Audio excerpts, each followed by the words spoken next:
Olá pessoal, sejam bem-vindos. Meu nome é Marcelino Gonçalves Macedo e essa é a nossa segunda aula de Segurança da Informação, do módulo 4 do curso Técnico Informática para a Internet. Sou formado em Sistemas na Unimontes e tenho pós-graduação em Redes de Computadores.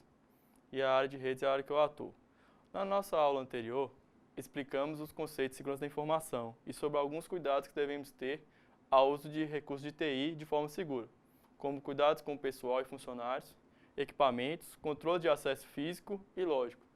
Do ponto de vista lógico, relacionado à parte de tecnologia propriamente dita, citamos alguns mecanismos que podem nos ajudar na árdua tarefa de manter um ambiente seguro, que são a identificação e autenticação dos usuários, técnicas de criptografia para evitar acesso não autorizados às informações e controle de acesso à rede e à internet.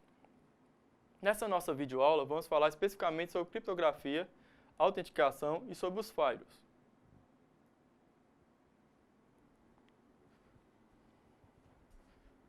Então, os assuntos abordados nessa aula serão explicar inicialmente o que é criptografia e os dois tipos existentes, a criptografia simétrica e a criptografia assimétrica. Após, vamos entrar na parte de autenticação, explicando o que são assinaturas digitais e certificados digitais, quais as tecnologias necessárias para utilizá-los e como podem utilizá-los para a autenticação de usuários e equipamentos para permitir uma conexão segura na internet. E, finalmente, falaremos sobre os firewalls, o que são, quais os tipos e onde instalá-los em uma rede, de acordo com as suas funções e objetivos da área de segurança da informação. Criptografia. O que é criptografia? A definição. É uma técnica utilizada para esconder ou tornar uma mensagem não legível para outras pessoas, a não ser aquelas que devam realmente saber. São utilizados métodos matemáticos para codificar as informações para serem enviadas de uma forma segura. O receptor deve conhecer o método utilizado para conseguir decodificar e entender a mensagem original. Basicamente, a criptografia envolve duas etapas. Primeiramente, na origem, o transmissor irá codificar a mensagem, aplicando algum algoritmo, ou seja, alguma técnica matemática ou não, para codificar a mensagem, juntamente com a chave ou segredo necessário para que se consiga decodificar a mensagem pelo receptor. Já na recepção, o receptor receberá a mensagem criptografada e, se tiver conhecimento do algoritmo utilizado e a chave, poderá obter a mensagem original. Basicamente, existem dois tipos de criptografia: a simétrica, que utiliza uma mesma chave para codificar e decodificar a mensagem, e a criptografia assimétrica, que utiliza duas chaves no processo, sendo uma pública e outra privada. Vamos falar inicialmente sobre a criptografia simétrica. Como o próprio nome já diz e sugere, simétrica quer dizer que os dois lados são iguais, que quer dizer que são utilizadas a mesma chave, tanto do lado da criptografia como para o lado da tradução. Alguns termos comuns na área de criptografia são o termo chave, ou senha, que é o valor necessário para o algoritmo realizar a sua tarefa, seja de criptografar ou descriptografar uma mensagem. O termo mensagem original, sem ser codificado, é conhecido como plain text, traduzido ou texto plano ou texto simples, ou ainda como texto puro. Após ser codificada, a mensagem receberá o nome de texto cifrado, ou ciphernet, que quer dizer texto cifrado, pois o texto precisará ser decifrado para ser entendido. Então, na imagem a gente tem todo esse fluxograma, partindo da origem, aplica um algoritmo de criptografia, utilizando a chave, aí o texto é criptografado e depois enviado para o destinatário. No destinatário, ele vai utilizar o algoritmo de forma reversa para poder decodificar e, para isso, vai utilizar a chave que foi definida, a mesma chave que foi definida para a criptografia. Aí ele consegue traduzir o texto novamente. Essa imagem foi retirada da internet e ali está o link. Agora vamos falar da criptografia assimétrica, ou seja, tem dois lados diferentes. O que quer dizer que a chave utilizada para codificar é diferente da chave utilizada para decodificar. As chaves têm nomes diferentes. A chave pública é a chave de conhecimento geral e público que todos que desejam enviar mensagens. E a chave privada é a chave mantida em segredo. Além de simplesmente tornar algo legível, ilegível, não legível, a criptografia assimétrica permite outros benefícios de segurança da informação, considerando os princípios de confidencialidade e integridade. E ainda é possível obter autenticidade, ou seja, a autoria de um documento ou mensagem enviada. Além de ser mais utilizado para fornecer um meio seguro para enviar a chave simétrica, que é conhecido como troca segura de chaves, ou criptografia mista, onde a criptografia assimétrica é utilizada para melhorar a segurança de uma criptografia simétrica. Já que a simétrica, a falha dela é usar a mesma chave, então você tem que ter um meio seguro para transmitir essa chave de um usuário para o outro. Aí a recomendação é utilizar uma técnica de criptografia assimétrica para obter esse ambiente seguro, para estabelecer a conexão e depois disso, na conexão segura, você transmite a chave simétrica do processo. A imagem nos mostra como podemos utilizar a criptografia simétrica para garantir a confidencialidade de uma mensagem. Como podemos ver, a chave pública é utilizada para criptografar a mensagem e a chave privada para descriptografar. Assim, apenas quem conhece a chave privada poderá descriptografar e ler a mensagem original. Então, no esquema a gente mostra lá o texto original aplicado ao algoritmo criptografado utilizando a chave pública. Demos origem a um texto cifrado. Aí, para o destinatário conseguir ler, ele precisa conhecer a chave privada para poder traduzir e ter o texto original para poder ler. Isso a gente garante a confidencialidade. Por quê? Só quem conhece a chave vai poderá ler o texto original. Então a gente vai ir ainda por cima, a gente vai ter a integridade, porque se for alterado a informação, a gente vai ter alguma forma de descobrir que isso foi alterado. Já assim, continuando utilizando a assinatura, a criptografia assimétrica, a gente, para garantir a autenticidade e a autoria de um documento, é utilizado o conceito de assinatura digital. O que seria a assinatura digital? O documento é submetido a uma função chamada função hash. Tal função recebe como parâmetros de entrada informações contidas no documento e retorna como saída um valor, um código numérico, que é chamado de hash, ou de resumo. A assinatura digital consiste em criptografar o resumo do documento original com a chave privada. O documento é enviado juntamente com a assinatura digital para o destinatário. O destinatário utilizará a chave pública para descriptografar a assinatura digital, ou seja, o resumo criptografado do documento recebido. A autenticidade é verificada se o valor dos dois resumos for igual, ou seja, se o valor do resumo do documento original recebido for igual ao resumo descriptografado com a chave pública, a assinatura digital é verdadeira. Caso contrário, o documento é falso ou foi alterado durante a transmissão. Na próxima figura a gente vai explicar melhor como é esse processo. Então, como funciona a assinatura digital? Para garantir a autenticidade de autoria e a integridade de um documento. Você tem o documento original. Aí você vai aplicar uma função, um hash, que vai gerar um resumo do que seria o documento. Você vai obter o hash do documento. Aí você vai utilizar a chave privada para criptografar esse hash e não o documento. O documento original é o mesmo durante todo o processo. O que você verifica é a assinatura anexada a esse documento. Se a assinatura for, você consegue verificar ela ele é enviado o resultado correto da assinatura junto com o documento e quando você recebe, você verifica a autenticidade, comparando se fazendo o mesmo processo de descriptografar o hash e verificar se obtém o mesmo valor de resumo. Assim, você consegue validar a autenticação do documento. Então, é o processo inverso do que é a confidencialidade. Que a confidencialidade, ele assina com a chave pública e descriptografa com a chave privada.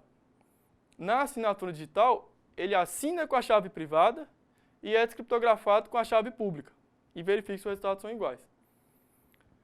Então, no desenho, você pega o documento original, vai gerar o hash, aplica a chave privada para assinar. Aí você manda o documento mais a assinatura. Na recepção, o usuário vai fazer a função hash do documento original e vai fazer descriptografar o hashing da assinatura que ele recebeu, utilizando a chave pública. E vai comparar se o resumo do documento é igual ao resumo da assinatura. E comparar. Se for igual, a assinatura é válida. Esse processo é análogo como se você fosse autenticar um documento. Você vai eu assino um documento, vou no cartório e reconheço o firma, por exemplo. Vai estar lá autenticado que aquela assinatura pertence a mim. Cabe, aí eu posso mandar esse documento para qualquer outra pessoa. Se ela quiser atestar se aquela assinatura realmente é minha, ele pode entrar em contato com o cartório e verificar que a assinatura é minha. E existe um selo lá para garantir que aquele documento foi reconhecido. É mais ou menos o processo de assinatura digital. Semelhante à ideia de assinatura digital, existe o conceito de certificado digital, que é um documento digital de validade jurídica que contém informações para identificar uma pessoa física ou jurídica e serve para proteger a troca de informações e transações eletrônicas realizadas na internet. Dentre as informações contidas em um certificado digital estão o nome, endereço do solicitante, a validade do certificado, nome e endereço da autoridade certificadora, a assinatura digital do solicitante e da certificadora e as chaves públicas da autoridade certificadora. Então, existem várias informações que tem num certificado. Uma empresa ou pessoa que deseja criar um certificado digital entra em contato com a autoridade certificadora, que avaliará a documentação entregue e, se tudo der certo, emitirá um certificado digital para aquela pessoa. A pessoa é responsável por manter seu par de chaves públicas e privadas, especialmente a privada, que deve ser mantida em segredo. O certificado emitido deve ser armazenado, por exemplo, em um servidor web, como no caso da figura que vocês veem aí. A gente está pegando como, por exemplo, o site do Banco do Brasil. Então, ele tem um certificado digital emitido para o endereço www.bancodobrasil.com.br. O certificado foi emitido pela autoridade certificadora Versign e o endereço da autoridade certificadora é www.versign.com. Quando um cliente tenta acessar o site do Banco do Brasil, ele irá baixar o certificado e verificar online se a assinatura do certificado está igual à assinatura contida na base de dados da autoridade certificadora. E se esta AC é confiável para ele, se ele confia nessa autoridade certificadora. Outros itens como validade de certificado, chave pública são verificados para testar a validade de um certificado. Então, se a gente pegar o primeiro desenho aqui, esse desenho do juiz seria a autoridade certificadora. No caso, seria a Versign aqui. Aí ele vai gerar um certificado, que vai conter a chave pública, por exemplo, a chave pública do site do Banco do Brasil, uma identificação do proprietário do certificado, quem pediu para emitir, Banco do Brasil S.A., a identificação da certificadora, que seria lá o www.versign.com, e no final a assinatura digital, que é utilizada a chave privada. Então, de forma offline, primeiro eu preciso solicitar essa certificação para uma autoridade certificadora. De posse desse certificado, eu instalo em um servidor web meu, por exemplo, que é o que a gente está demonstrando, que a gente baixa e instala ele no nosso servidor Banco do Brasil, por exemplo. Depois disso, depois do software instalado, caso um cliente deseje conectar no meu servidor, utilizando os protocolos seguros HTTPS, por exemplo, assim que ele conecta no meu servidor, ele baixa o certificado. E nesse momento ele vai fazer essa verificação. Ele vai contactar a autoridade certificadora que tem lá no certificado, informando qual é. Se ele confia nessa certificadora, e a certificadora vai informar se o certificado é válido, se a assinatura está correta e todas as informações para validar esse certificado. Uma vez validado, eu consigo estabelecer a conexão. Que nessa última fase aqui, a primeira etapa, vamos estabelecer uma conexão segura com o servidor. Aí eu conecto o servidor vai lá e me manda o certificado dele. O usuário vai lá e faz essa validação de verificar se o certificado é válido ou não. A partir disso, uma vez que foi definido, vamos começar a criptografia dos dados. Aí eu vou utilizar a chave pública do servidor para criptografar os dados e o servidor vai descriptografar utilizando a sua chave privada. Então, a partir dali, vai começar a ter a conexão segura, garantindo a confidencialidade, que ninguém vai poder capturar esse dado dessa conexão. porque eu vou estar criptografando com a chave pública e o servidor vai estar descriptografando com a chave privada. Fazendo uma analogia entre certificado digital e sua validação, ao processo de reconhecer firma de um documento, ou de uma cópia autenticada de um documento. Verificamos se a assinatura contida em um documento ou cópia de um documento é igual à assinatura da pessoa contida no cartório, ou em um outro documento que reconhecemos como verdadeiro ou autêntico.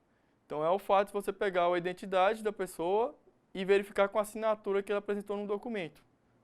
Ou ir no cartório, que seria a função semelhante à ideia da autoridade certificadora que o usuário confia.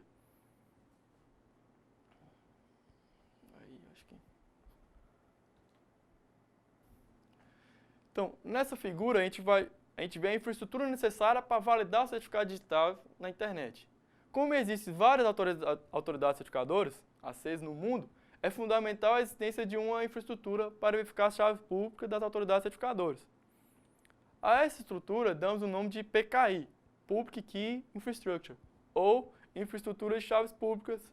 No Brasil, a gente usa a ICP Brasil, que quer dizer a Infraestrutura de Chaves Públicas Brasileira. Na imagem, podemos verificar quais modelos possíveis para implantar uma PKI. Os principais modelos são única CA, ou seja, todos se reportam a única autoridade certificadora. Modelo hierárquico. Existe uma hierarquia de autoridades e uma autoridade definida raiz. São divididos níveis de responsabilidades, onde cada AC emite certificados de sua responsabilidade. E a autoridade raiz controla todas as ACs. E existe no modelo Web of Trust, que seria uma malha de confiança. Todas as autoridades certificadoras confiam entre si para validar os certificados de umas das outras. Então, a ideia da PKI é essa infraestrutura aí para poder comunicar as autoridades certificadoras e os usuários quando eles desejam validar algum certificado na internet.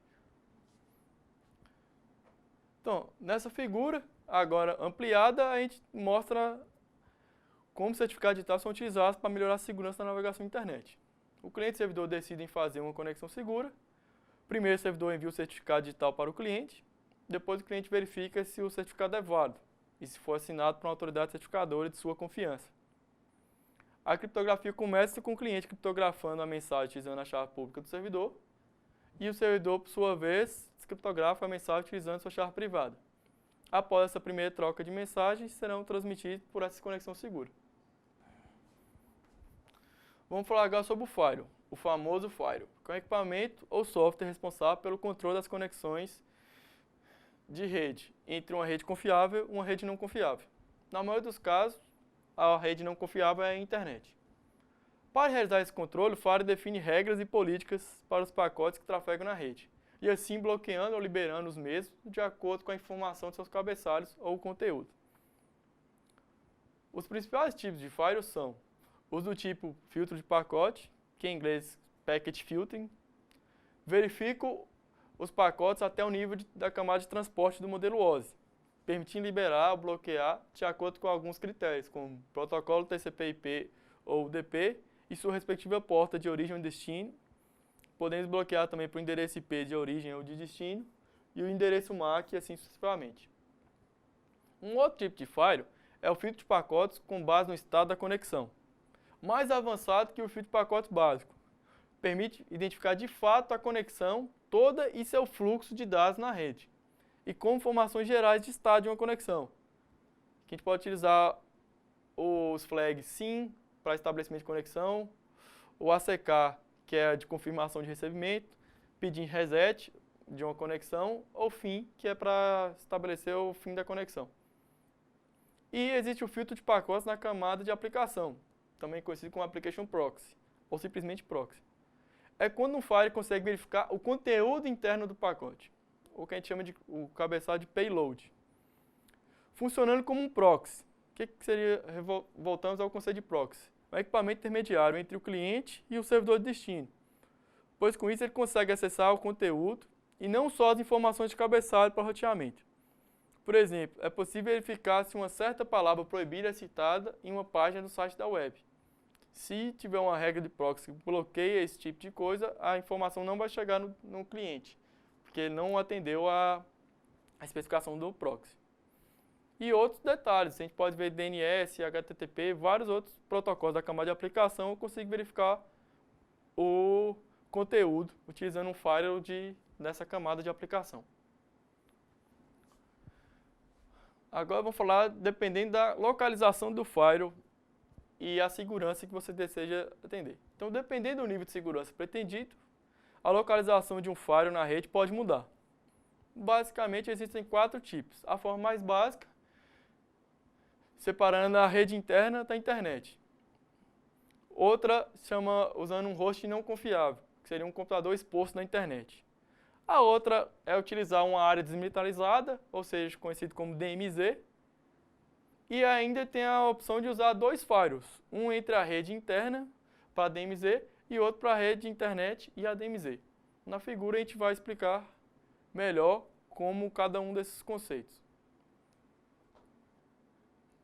Então, de acordo com a figura, a forma mais básica é essa primeira figura aí localizada ao topo da tela, que o firewall é localizado entre a rede e a internet, que seria a rede não confiável. Normalmente pode ser um computador com 2 placas de rede, uma ligada a um switch da rede interna e outra ligada a um modem da internet. Nessa configuração, o firewall pode controlar o acesso de todas as máquinas de uma rede interna que desejem se comunicar com a internet, ou permitir apenas o acesso direto a uma máquina na internet, controlando o que entra e o que sai, bloqueando o acesso direto às máquinas, assim centralizando o acesso à internet a apenas uma máquina. Dessa forma, ele normalmente é configurado como um proxy da rede para as demais máquinas. Outra configuração é a de Untrustful Host, que quer dizer um servidor não confiável, onde uma máquina ou equipamento é configurado com segurança reforçada fora do firewall e pode ser acessado de fora diretamente pela internet. Todo o tráfego da rede interna será roteado para esse servidor não confiável, e o que vier da internet será roteado para ele. A outra configuração é o uso de uma DMZ, que será uma zona desmilitarizada. Será uma parte da rede todinha será exposta diretamente à internet. Normalmente é utilizado para publicar servidores da internet ou web que precisa ser acessado por usuários de fora da rede. Então o firewall irá conectar 3 redes nessa modalidade. A rede interna, que é segura, a rede DMZ, que será a rede onde os servidores não confiáveis estarão expostos, e a internet, que é a rede não confiável. E existe ainda a configuração um pouco mais segura, que é a Dual Firewall. Um firewall entre a rede interna e a DMZ, protegendo a rede interna do acesso aos servidores web, por exemplo. E outra, um firewall entre a internet e a DMZ, tratando o tráfego dos usuários vindo de fora da rede. Dessa forma, aumenta-se a segurança da rede, tanto com possíveis ataques internos, de origem da rede interna, quanto os ataques externos, oriundos da internet.